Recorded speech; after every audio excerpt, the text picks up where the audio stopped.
네, 이제 오늘부터 예레미야서를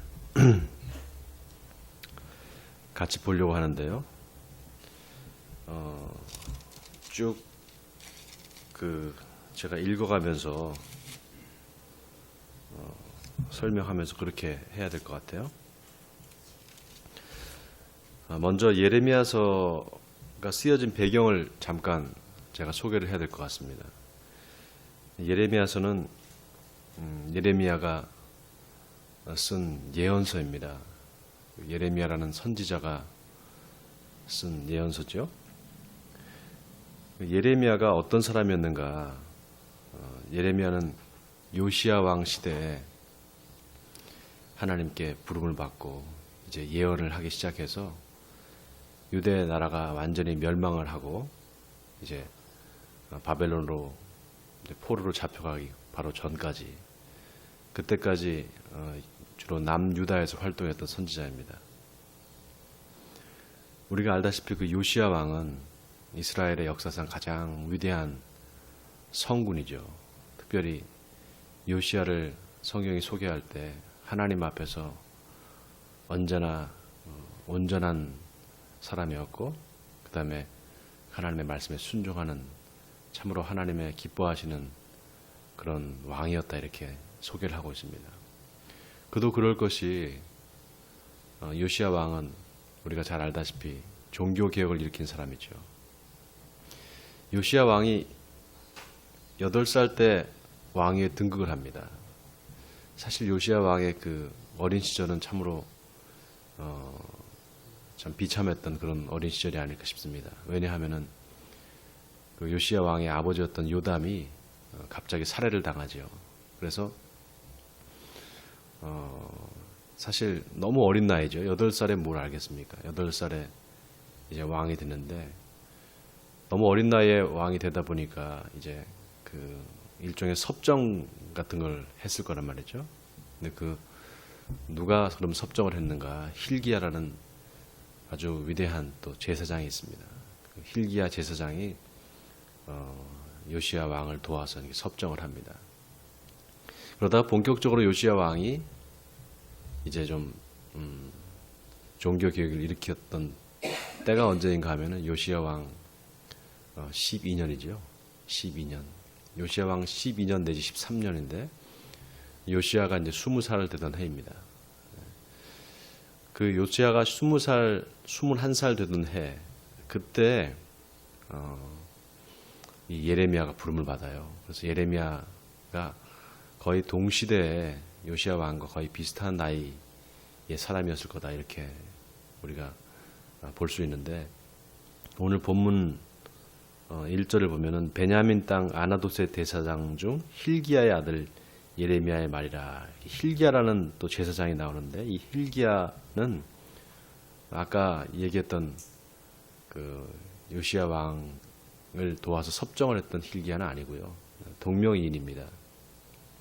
그러니까 예레미야의 아버지가 되죠.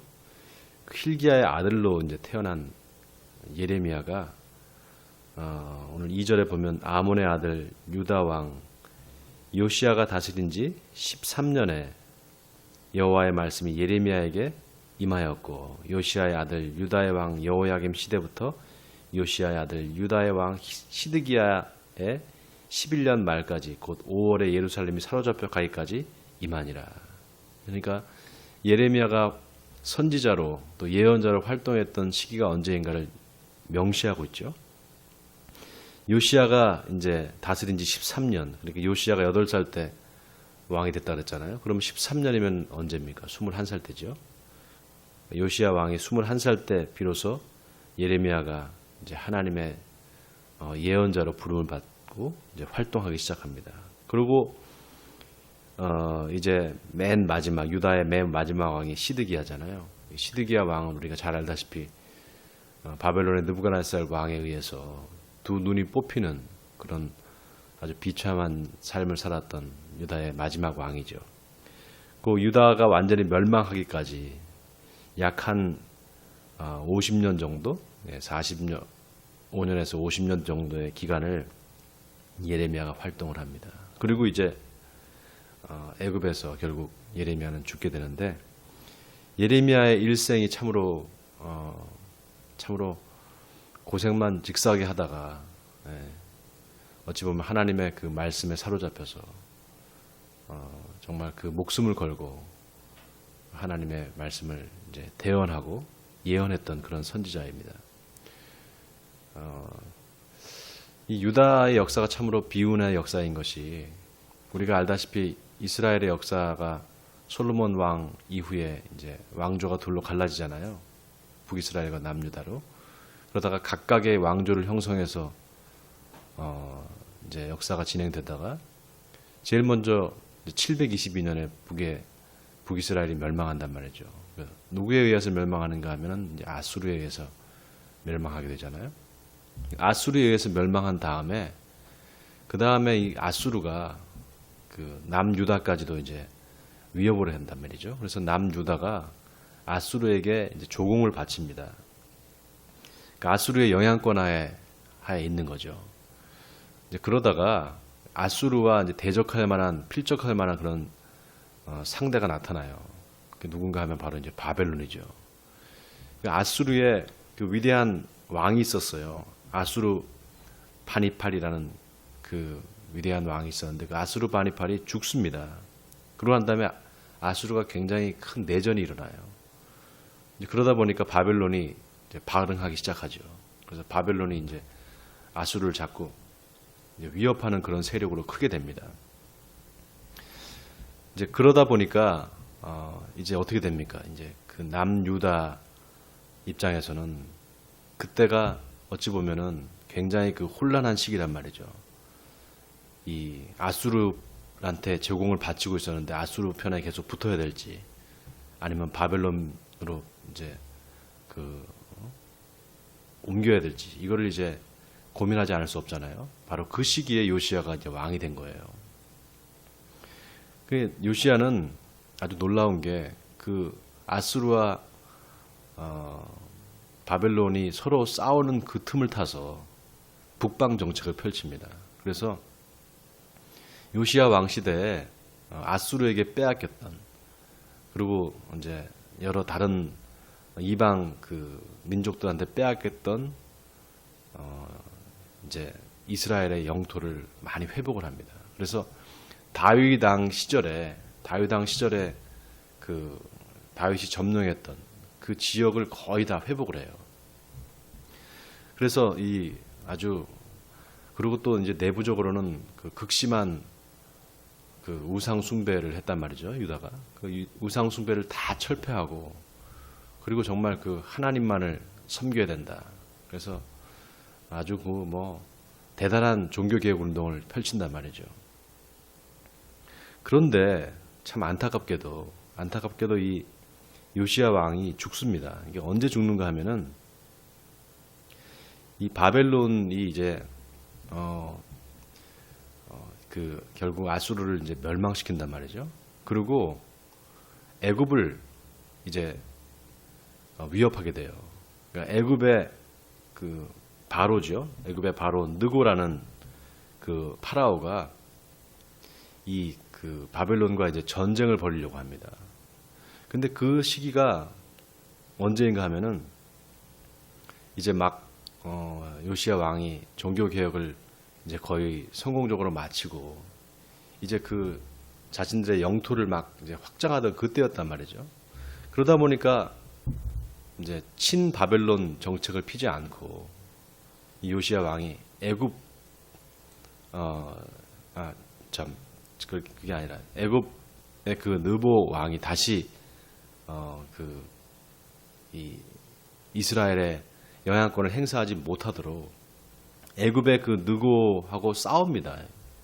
굳이 안 싸워도 되는데, 왜냐하면 안 싸워도 되는 게 아니라 사실 어쩔 수 없이 싸울 수밖에 없죠. 왜냐하면은 그 애굽의 파라오가 그 느고가 바벨론과 싸우려고 한단 말이죠. 싸워서 어쨌든 그 이참에 바벨론을 완전히 영향권을 이제 팔레스틴 지방에서 몰아내려고 애굽의 느고가 이제 서로 싸운단 말이죠. 근데 그때 이 요시야가 그 애굽의 바로하고 싸우기 위해서 전쟁을 벌여요. 요시야 왕이. 그러다가 그 무기토라는 곳에서 애굽 군대를 맞이해서 싸우다가 결국 거기서 전사를 하고 맙니다. 그때가 언제인가 하면 이 요시야 왕이 39살 때예요. 너무 갑작스럽게 죽는단 말이죠. 그러니까 예레미야가 봤을 때는 참 하나님의 뜻이 어디 있는가. 하나님께서 그 이스라엘 백성들을 말이죠. 어쨌든 그 우상 숭배로부터 벗어나게 하고 이 요시야 왕을 통해서 완전한 개혁을 이루시는 것처럼 보였는데 요시야가 그렇게 죽게 되면서 다시 이 나라가 힘들게 돼요. 이제 그렇게 해서 결국 요시야가 죽고 난 다음에 바벨론과 애굽의 이제 전쟁에서 애굽이 완전히 패하게 되죠. 그게 이제 갈그미스 전투인데요. 갈그미스 전투에서 완전히 그 바로가 이제 패하게 되고 바벨론이 제국을 이제 제패하게 됩니다. 그래서 가장 큰 제국이 되죠. 그 갈그미스 전투에서 느고를 상대로 해서 전쟁에서 이긴 그 바벨론의 왕이 누군가 하면 바로 이제 우리가 잘 알고 있는 느부갓네살 왕이란 말이죠. 그리고 그 느부갓네살 왕이 요시야 왕이 이제 죽었단 말이에요. 요시야 왕이 죽은 이후에 요시야의 아들 여호아하스라는 왕이 있어요. 근데 이 여호아하스가 결국 3개월만 왕위에 올라 있다가 결국 폐위가 됩니다. 그리고 여호야김이라는 왕을 이제 그 바벨론의 느부갓네살 왕이 세운단 말이죠. 여호야김이 근데 여호야김이 바벨론을 좀 잘 이렇게 친바벨론 정책을 쓰면 괜찮은데 또 변절을 해요. 변절을 해가지고 애굽에 또 부른단 말이죠. 그러니까 이제 바벨론이 다시 침략을 합니다. 침략을 해서 그걸 1차 침공이라고 하는데 예루살렘을 이제 둘러싸가지고 그때 이제 예루살렘에 있던 많은 귀족들을 잡아가요. 그때가 바로 이제 우리 알다시피 이제 다니엘이 바벨론을 잡혀가는 그때란 말이죠. 그게 이제 1차 침공이에요. 그러고 난 다음에 이 여호야김이 결국 죽고 여호야김의 아들이었던 여호야긴이 이제 그 왕이 오르는데 이 여호야긴도 자꾸 친애굽 정책을 쓰려고 그래요. 그러니까 이제 바벨론이 다시 침공을 해요. 그래서 여호야긴을 이제 폐위를 시킵니다. 그러고 난 다음에 그 여호야긴의 삼촌이었던 시드기야가 왕위에 올라요. 근데 그 시드기야를 누가 왕을 시켜주냐면 바벨론이 이제 분봉 왕을 시켜준단 말이죠. 근데 이 시드기야가 또 변절을 하고 친애굽 정책을 쓴단 말이에요. 그래서 결국은 이제 바벨론이 완전히 쳐들어와서 시드기야를 잡아가는 거예요. 그리고 이제 남유다가 완전히 멸망당하는 게 그게 기원전 586년입니다. 그게 이스라엘의 이제 남유다 왕국의 역사입니다. 그 시기에 예레미야가 계속해서 유다의 귀족들과 왕에게 너희들이 지금 친애굽 정책을 쓰지 말고 바벨론과 어쨌든 관계를 좋게 맺어야 된다 이렇게 계속 얘기를 해요. 근데 그 얘기를 아무도 듣지 않습니다. 도대체 왜 안 듣는지. 그래서 결국은 이제 바벨론한테 완전히 멸망을 당하는 게 이제 남유다 왕국의 역사예요. 자, 오늘 그 배경하에서 이제 예레미야서를 우리가 봐야 돼요. 자, 이제 보세요. 3절을 보세요. 요시야의 아들 유다의 왕 여호야김 시대부터 요시야의 아들 유다의 왕 시드기야의 11년 말까지 곧 5월에 예루살렘이 사로잡혀 가기까지 임하니라.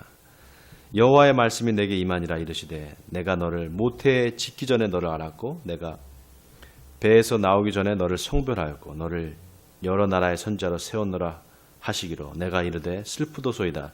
주 여호와여 보소서 나는 아이라 말할 줄을 알지 못하나이다 하니 여호와께서 내게 이르시되 너는 아이라 말하지 말고 내가 너를 누구에게 보내든지 너는 가며 내가 내게 무엇을 명하든지 너는 말할지니라. 자, 이 하나님께서 예레미야를 이제 부르시는 장면인데요. 너를 모태에 짓기 전에 알았다. 이제 구별하고 부르셨다는 거죠. 하나님의 어떤 특별한 섭리가 있어서 예레미야를 선지자로 불렀다는 거예요. 자, 이제 그리고 예레미야를 부르는데 예레미야는 그 앞에서 겸손한 말을 하죠. 나는 아무것도 할 수 없는 어린아이입니다. 그러니까 하나님께서 그런 말 하지 말라. 그리고 뭐라고 말씀하시는가 하면은 내가 너를 누구에게 보내든지 너는 가며 내가 내게 무엇을 명령하지 너는 말할지니라. 무엇이든지 하나님이 말씀하신 것, 하나님이 명령하신 것을 전하라는 겁니다. 그게 바로 예언자의 이제 사명 아니겠습니까? 자, 그렇게 해서 사명을 주시면서 뭐라고 말씀하시는가 하면은 8절에 너는 그들 때문에 두려워하지 말라. 내가 너와 함께하여 너를 구원하리라.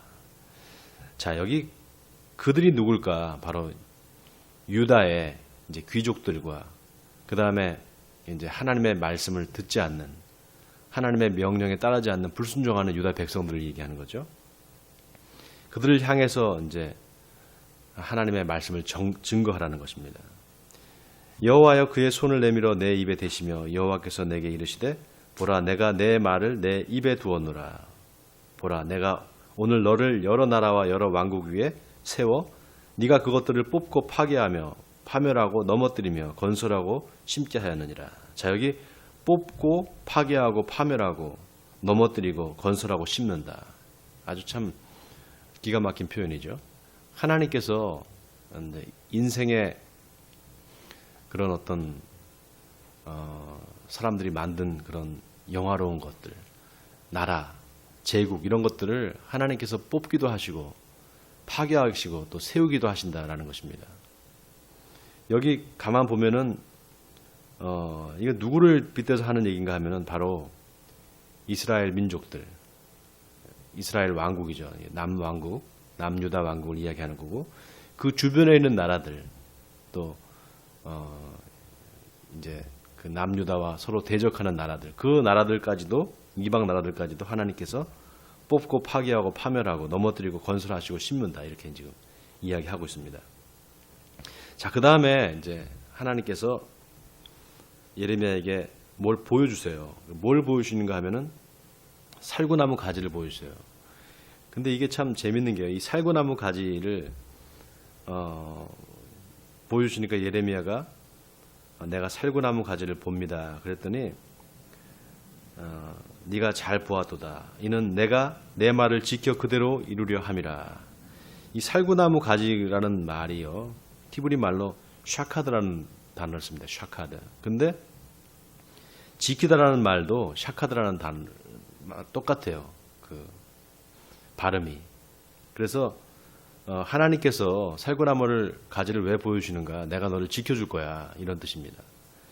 내가 너를 지켜줄 거니까 너는 두려워하지 말고 내 말을 전하라는 것이죠. 자, 그 다음에 13절을 보세요. 여호와의 말씀이 내게 다시 내게 임하니 이르시되 내가 무엇을 보느냐?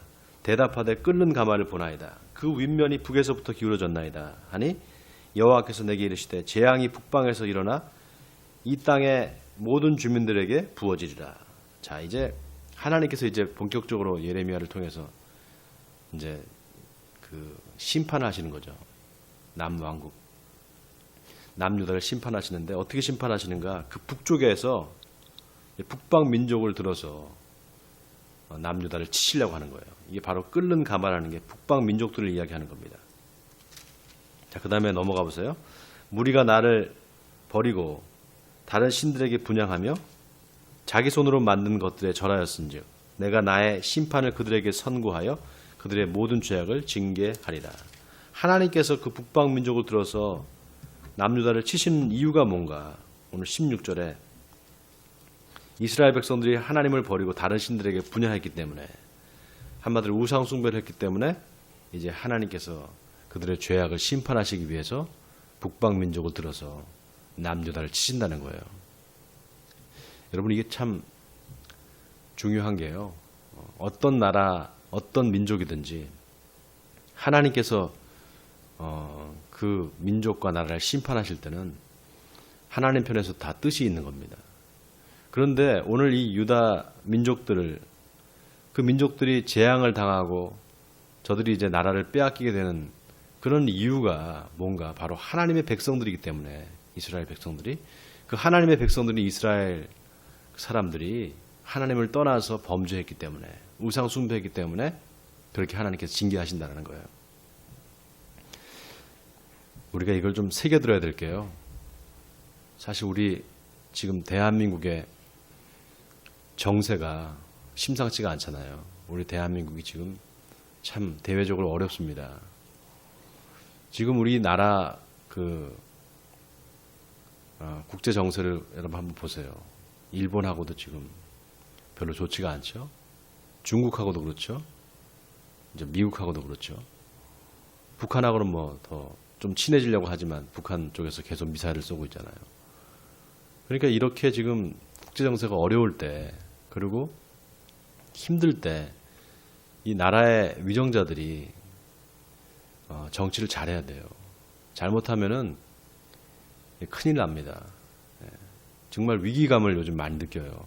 많은 그 해외 동포들이나 또 국내에 있는 많은 걱정하는 목소리들이 많이 나오잖아요. 너무 지금 갈등의 양상이 너무 극으로 치닫고 있습니다. 서로 정치권은 계속해서 싸우고 있고, 나라의 국론은 분열돼 있고, 이런 틈을 타서 사실 이제 뭐 얼마 전에 여러분 아시다시피 중국하고 소련에서 어찌 보면 북방 민족들 아니겠어요? 그들이 이제 전투기를 몰고 와가지고 한국 영해를 막 이렇게 위협하기도 하고, 또 일본은 경제 전쟁을 선포하고 지금 우리 대한민국과 지금 싸우고 있잖아요. 그러니까 지금 어떻게 보면 우리나라가 사면초가예요. 굉장히 어려운 상황입니다. 그런데 중요한 것은 하나님께서 그런 심판을 왜 행하시는가? 오늘 성경에서 분명히 이야기하고 있습니다. 하나님의 백성들, 하나님의 자녀들인 이스라엘이 범죄하고 하나님을 떠났기 때문에. 여러분, 이 유다의 남유다의 종교 혼합주의가 얼마나 극심했는지, 여러분 요시야 왕이 종교개혁을 일으킬 때 그 종교개혁을 일으키는 내용들을 쭉 이제 적어놓고 있는 게 열왕기하거든요. 역대하 34장 이후에 보면은 엄청난 우상 숭배가 전국적으로 유다 민족 전체에서 이루어집니다. 그러니까 심지어는 조그만 그런 산당 뭐 곳곳에 어떻게 보면 바알과 아세라 신전, 그 다음에 뭐 또 여러 가지 그런 우상 숭배를 계속했단 말이죠. 이 요시야가 그런 어떤 산당까지 다 부숴버린다고요. 그래서 결국은 이제 종교 개혁을 일으키는데도 불구하고 그래도 여전히 남유다는 여전히 정신을 못 차립니다. 그래서 계속해서 하나님께서 징계를 하고 이야기를 하는데도 불구하고 이제 사람들이 정신을 못 차린단 말이죠. 참 지금 국제 정세가 우리나라가 이 남유다의 그런 상황과 비슷하지 않나 이렇게 생각이 듭니다. 우리가 기도해야 될 때예요. 그래서 하나님 앞에 먼저 우리 예수 믿는 사람들이 먼저 본질로 돌아와야 돼요. 지금 하나님의 심판이 다른 데 있는 게 아니에요. 우리 예수 믿는 사람들, 하나님의 자녀들한테 있습니다. 하나님의 자녀들이 온전한 하나님의 말씀에 귀 기울이지 않고 자꾸 엉뚱한 이상한 가짜 복음에 귀를 기울이고, 삶 자체가, 예수 믿는 자들의 삶 자체가 경건하지 않고 세상 사람들과 다를 게 없고, 그렇기 때문에 하나님께서 어쩌면 우리 이 대한민국을 심판하실 수도 있다, 저는 이렇게 생각합니다. 그게 참 위기 상황이에요. 어제 8.15 광복절에 지금 광화문에 수많은 인파들이 서로 모여가지고 서로 이제 막 비가 오는데 시위를 하는 걸 여러분 못 보셨죠? 네. 요즘에는 언론에서 그런 걸 잘 방송을 안 해요. 유튜브를 보니까 뭐 난리도 아니에요. 막 사람들이 다 모여가지고 난리가 아닙니다. 그런 거 볼 때마다 참 이거 위기 상황인데 어떻게 하면 좋을까 이런 생각을 하게 돼요. 자, 오늘 예레미야 선지자를 통해서 하나님께서 말씀하시는 이 경고의 말씀을 우리가 좀 귀 기울일 필요가 있습니다. 하나님께서 그들의 모든 죄악을 징계하리라 이렇게 이야기하면서 7절을 보세요. 17절. 그러므로 너는 내 허리를 동이고 일어나 내가 네게 명령한 바를 다 그들에게 말하라. 그들 때문에 두려워하지 말라. 네가 그들 앞에서 두려움을 당하지 않게 하리라. 보라, 내가 오늘 너를 그 온 땅과 유다 왕들과 지도자들과 그 제사장들과 그 땅 백성 앞에 견고한 성읍, 쇠기둥, 노 성벽이 되게 하였은즉 그들이 너를 치나 너를 이기지 못하리니 이는 내가 너와 함께하여 너를 구원할 것임이니라. 여호와의 말이니라. 하나님께서 예레미야를 구원하시겠다. 그러니까 너는 두려워하지 말고 하나님의 말씀을 저들에게 전하라라는 것입니다. 여기서 그들에게 말하라 이렇게 말씀하실 때 그들은 하나님을 떠나서 우상 숭배하는 무리들을 얘기하는 거죠. 이 예언자의 소명과 사명이요 바로 여기 있습니다. 예레미야가 우리가 이제 앞으로 계속 볼 텐데 예레미야가 하나님의 말씀을 증거합니다. 이스라엘 백성들한테. 그리고 이스라엘의 그 남유다의 왕들한테 이야기를 해요. 하나님이 이렇게 말씀하신다. 그럴 때마다 거짓 선지자들이 나타나요. 거짓 선지자들이. 계속해서 그 거짓 선지자들이 예레미야의 이 예언이 잘못됐다고, 이게 가짜라고 자꾸 얘기를 해요. 그런데 도무지 어떻게 된 게 예레미야의 말을 아무도 들어주질 않습니다. 아무도 들어주질 않아요. 그리고 그 거짓 선지자들의 말을 들어요. 그러니까 어떻게 되겠어요? 멸망할 수밖에 없죠. 하나님의 말씀을 듣지 않는데. 들을 귀가 없는 거예요. 하나님의 말씀을 들을 귀가. 너무 안타깝습니다. 이 예레미야서를 읽다 보면 너무 기가 막힐 정도로 막 화가 날 정도로 예레미야의 말을 듣지 않아요. 결국은 그 예레미야의 말을 듣지 않는 유다의 그 왕들이 결국 눈도 뽑히고요. 얼마나 그 수모를 겪다가 죽는지 몰라요. 그러니까 하나님의 말씀에 귀 기울일 수 있는 우리가 영적인 귀가 열려 있어야 되는데, 저는 참 그 안타까운 게 지금 우리 대한민국에 그런 이 예레미야 같은 선지자가 좀 나타났으면 좋겠다. 다 거짓 선지자들만 있는 것 같아요. 정말 하나님의 말씀을 잘 비춰서 이게 하나님의 말씀이다라고 선포할 수 있는 그런 하나님의 말씀의 대언자가 나타나야 되고, 또 우리 예수 믿는 사람들이 진짜 이제 회개해야 돼요. 진짜 회개해야 됩니다. 회개하고 하나님을 온전히 섬겨야 돼요. 그러지 않으면은 우리나라 역사도 이 유대인들의 역사와 같이 그렇게 비운의 역사가 되풀이될 수 있습니다. 자, 예레미야서 1장 오늘 이제 보았는데요. 계속해서 예레미야서를 볼 텐데 조금 새벽 기도에 하기에는 무거운 주제입니다. 그리고 내용도 많고, 그런데 하나님께서 예레미야서를 하라고 이렇게 명령하신다, 이런 마음에 그 어떤 생각이 왔어요, 저한테. 어제 밤에 이걸 준비하면서 우리 예레미야서를 이거 꼭 내가 해야 되겠구나. 예레미야서를 하면서 하나님께서 우리에게 원하시는 게 뭔가, 우리 대한민국 국민들에게 원하시는 게 무엇인가를 예레미야서를 통해서 말씀하시지 않을까 생각해요. 그래서 오늘 이 말씀을 여러분 잘 묵상하시면서 지금 한국에 있는 현실 상황을 빗대어서 같이 한번 생각해 보시면서 하나님의 뜻이 어디 있는가를 생각하시고 또 기도하시고 하나님 앞에 응답받는 여러분 되시기를 주님의 이름으로 간절히 축원드립니다.